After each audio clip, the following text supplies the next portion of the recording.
Hi everyone. तो आइए clubbing of income के आगे के प्रोविजंस को कंटिन्यू करते हैं। मेरे साथ साथ अब हेडिंग डालेंगे कि जो बेटे की बहू को इनकम हो रही है आपके कारण, आप तो सास और ससुर हो, आपने क्या किया टैक्स बचाने के लिए। जो अभी newly married daughter in law आपके घर में आई है, सन की वाइफ आई है, यानी आपकी बहू जो आपके घर में आई है, उनके नाम पे आपने कुछ बिजनेस किया, कोई एक्टिविटी करी जो इनकम उनको हो रही है। मतलब कि इनडायरेक्टली तो आपको हो रही है पर डायरेक्टली उनको हो रही है, क्योंकि आपको टैक्स बचाना था। तो इस केस में क्या होगा, चलिए पढ़ने जा रहे हैं। हेडिंग डालेंगे clubbing of income, clubbing of income arising to son's wife। तो चलिए स्टार्ट करते हैं और फर्स्ट पॉइंट को लिखते हैं। आइए लिखेंगे, if an asset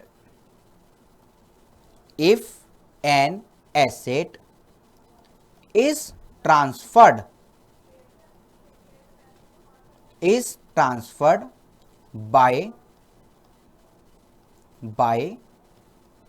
father-in-law or mother-in-law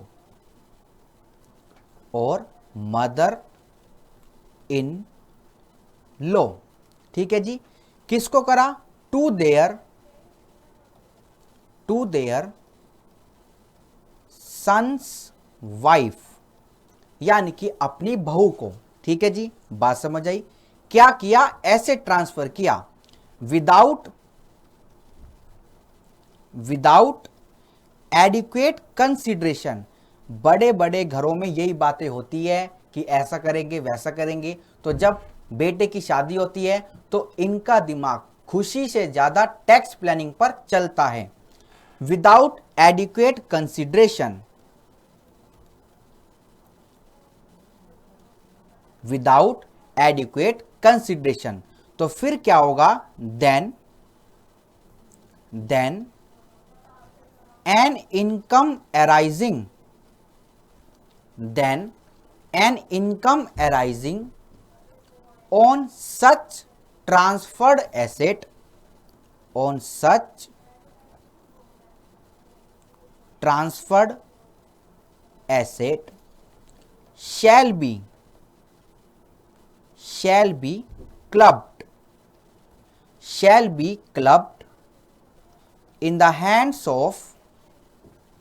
shall be clubbed in the hands of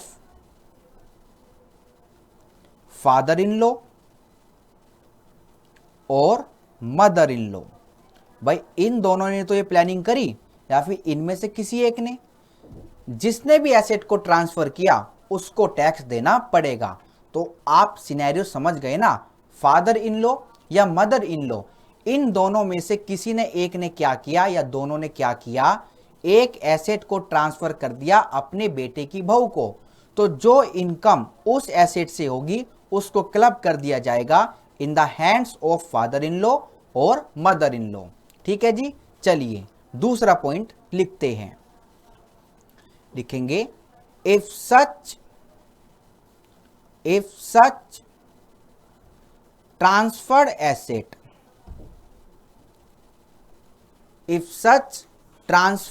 asset used in business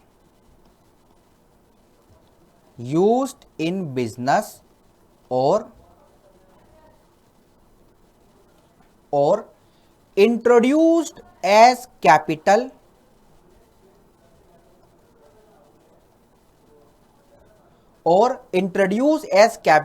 in firm, और ये काम कौन करेगी, sons wife.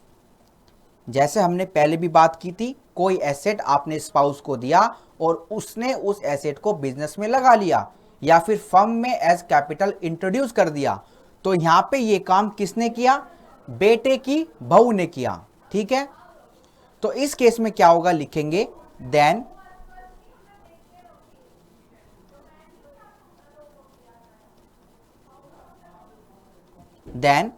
proportionate income oblique interest shall be clubbed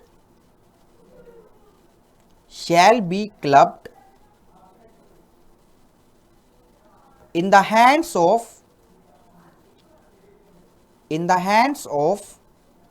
father-in-law or mother-in-law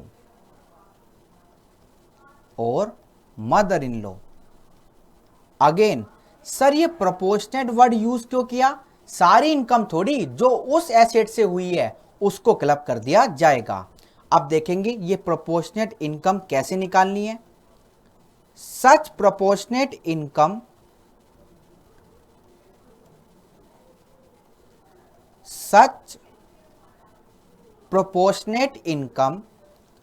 oblique interest shall be computed on the first day of relevant previous year।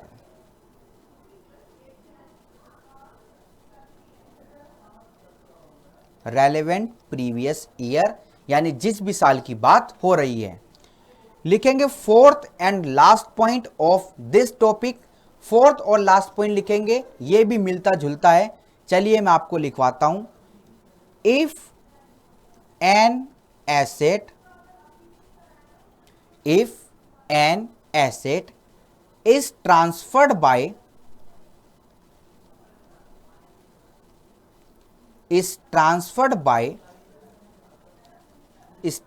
by father-in-law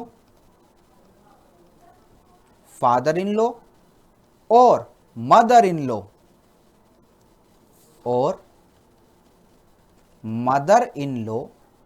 किसको किया, to any person, चाहे वो AOP हो, चाहे वो BOI हो, चाहे वो फर्म हो, चाहे वो कंपनी हो, चाहे वो कुछ भी हो। ठीक है, तो फादर इन लॉ और मदर इन लॉ ने एक एसेट को ट्रांसफर कर दिया किसी भी व्यक्ति को और बोला कि इससे होने वाली इनकम को आप बेनिफिट में यूज करना फॉर देयर सन्स वाइफ। लिखेंगे for the benefit of sons wife.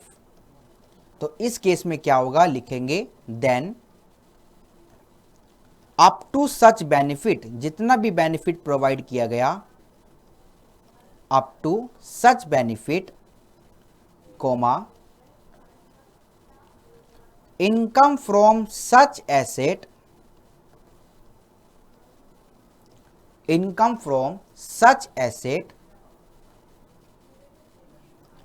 shall be clubbed in the hands of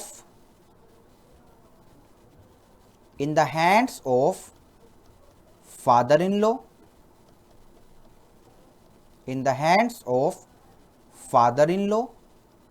और मदर-in-law। ठीक है जी, बात समझ आ गई। चलिए, तो ये एक छोटा टॉपिक था, खत्म होता है। अगले फ्रेश टॉपिक पर चलते हैं जो आपका थोड़ा इंपॉर्टेंट है।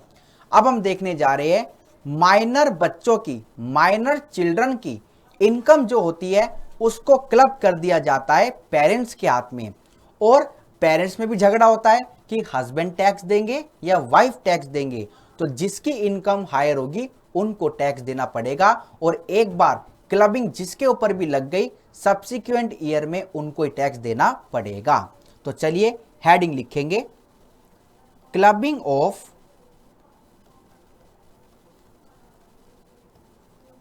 Of minors income.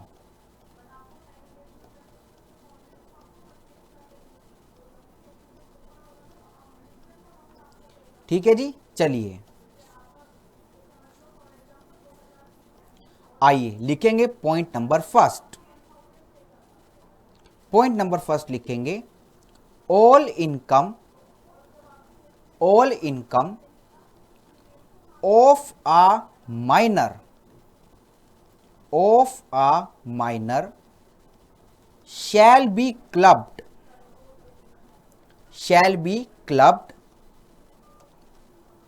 in the income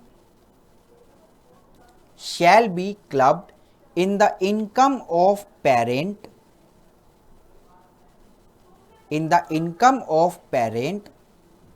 whose total income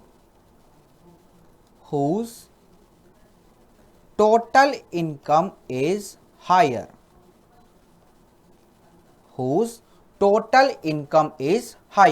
ठीक है जी, बात समझ आई। चलिए दूसरा पॉइंट लिखेंगे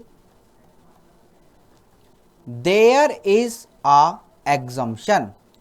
अब माइनर बच्चों की इनकम पर पेरेंट टैक्स देंगे तो इनकम टैक्स कहती है आपको छूट दी जाएगी, और छूट कितनी होगी, लिखेंगे exemption of up to rupees 1500, 1500 रुपए सालाना की छूट दी जाएगी पर चिल्ड्रन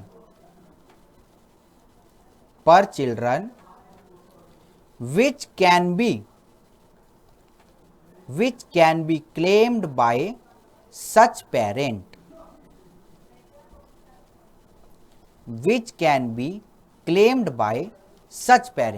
ठीक है जी। तो ये लिमिट याद रखना बहुत इंपॉर्टेंट है, छोटे क्वेश्चन में और बड़े क्वेश्चन में हर जगह काम आती है। लिखेंगे पॉइंट नंबर 3 लिखेंगे however, comma, the income derived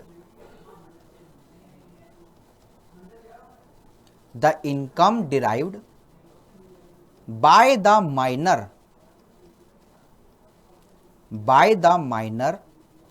from manual work, minor अगर खुद काम करके पैसा कमाता है तो फिर टैक्स कौन देगा, वो माइनर देगा। तो सर फिर माइनर की इनकम कौन सी हो गई, जैसे माइनर को कोई इंटरेस्ट इनकम होती है, माइनर के दादाजी ने, रिलेटिव ने, या फिर किसी रिश्तेदार ने, किसी दोस्त ने कोई गिफ्ट माइनर को दे दिया और गिफ्ट वैल्यूएबल था, उस वैल्यूएबल गिफ्ट से इनकम हुई, तो जो अपने आप इनकम हो गई माइनर की उसको क्लब कर दिया जाएगा। बट माइनर अगर खुद से कोई इनकम कमा रहा है तो उस पर तो टैक्स माइनर ही देगा। फ्रॉम मैनुअल वर्क या फिर और फ्रॉम एनी एक्टिविटी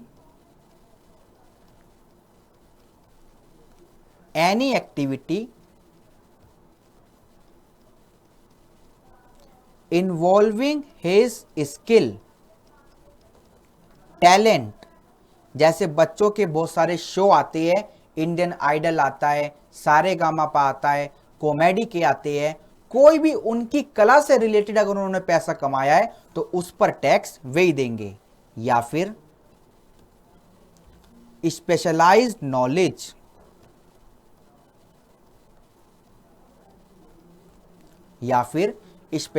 नॉलेज, और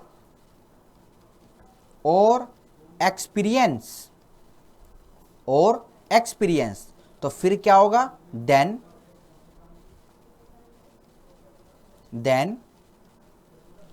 clubbing shall not be takes place,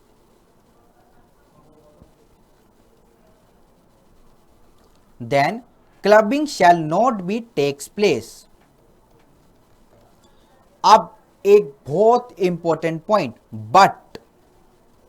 but income on such unclubbed income, भाई इंडियन आइडल में जाकर माइनर बच्चे ने इनकम कमाई, अपनी कला से कमाई, उसने अपनी इनकम टैक्स की रिटर्न फाइल कर दी, तो टैक्स भर दिया। अब जो वो इनकम बची उससे इन्वेस्ट करके फिर पैसा कमाया, तो जो फिर पैसा कमाया उस पर टैक्स पेरेंट देंगे। स्पाउस के केस में ऐसा नहीं होता, बट माइनर के केस में ऐसा होगा। But income on such unclubbed income shall be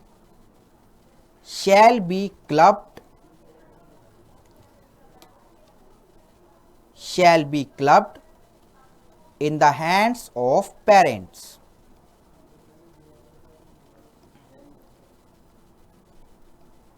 in the hands of parents. ठीक है जी, बात समझ आई?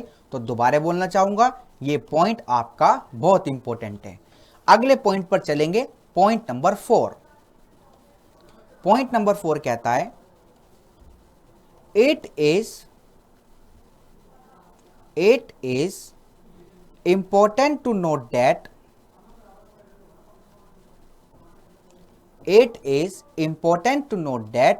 comma once the income of minor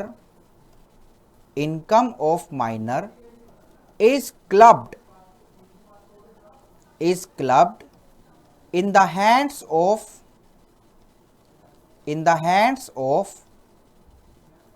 any of its parents।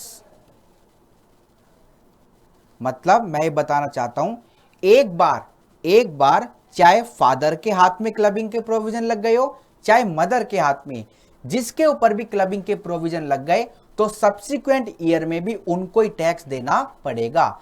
Future में चाहे इनकम हायर हो चाहे लोअर हो, उससे कोई भी फर्क नहीं पड़ता।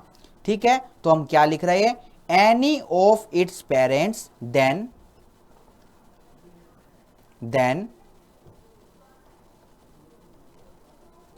clubbing shall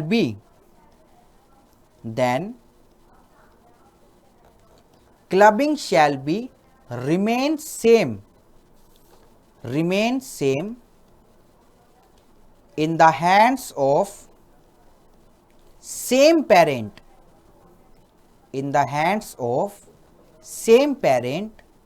in subsequent year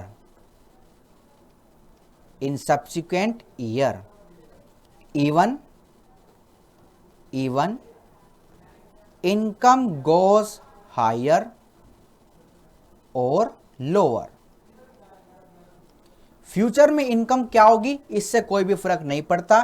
एक बार जिसके ऊपर भी क्लबिंग के प्रोविजन लग गए, उनको हमेशा यानी सब्सिक्वेंट ईयर में क्लबिंग के प्रोविजन का पालन करना पड़ेगा। चलिए लिखेंगे अब आपका पॉइंट नंबर 5। पॉइंट नंबर 5 कहता है अगर पेरेंट्स की मैरिज अब नहीं हो यानी डिवोर्स हो गया हो, तो फिर टैक्स कौन देगा?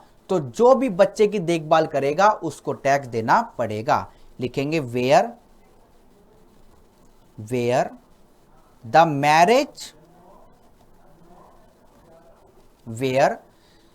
Marriage of the parents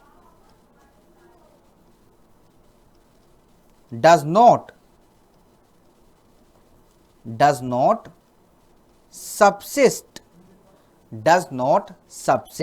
then the income of the minor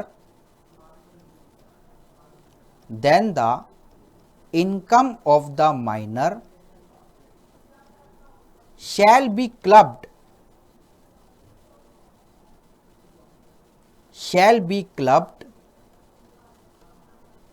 in the income of that parent। उस पेरेंट के हाथ में टैक्स लगेगा who maintains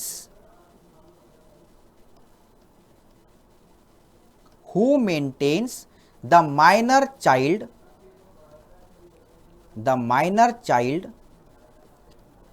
in the relevant previous year, यानी जिस साल की भी बात हो रही है। ठीक है जी, बात समझ आई? चलिए अगले पॉइंट पर चलते हैं, पॉइंट नंबर 6। आइए पॉइंट नंबर 6 क्या कहता है, लिखेंगे but the income of a minor due to any disability. भाई आपके माइनर बच्चे अगर डिसेबल हैं और उनको सरकार से कोई इनकम मिलती है तो वो इनकम पहली बात तो टैक्स फ्री होगी। मैं कहता हूं डिसेबिलिटी से कोई भी इनकम मिलती है, क्या पता आपके बच्चे को कोई मूवी में ले लिया जाए, ठीक है। तो जो भी इनकम डिसेबिलिटी के कारण मिल रही है उसको भी क्लब नहीं किया जाएगा। Shall not also be clubbed, shall not also be clubbed. ठीक है जी, बात समझ आई। चलिए seventh and last point of this topic, seventh और लास्ट टॉपिक आपका क्या है? And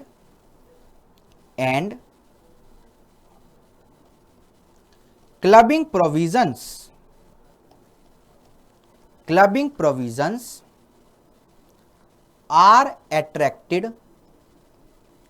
are attracted even if minor is a married daughter।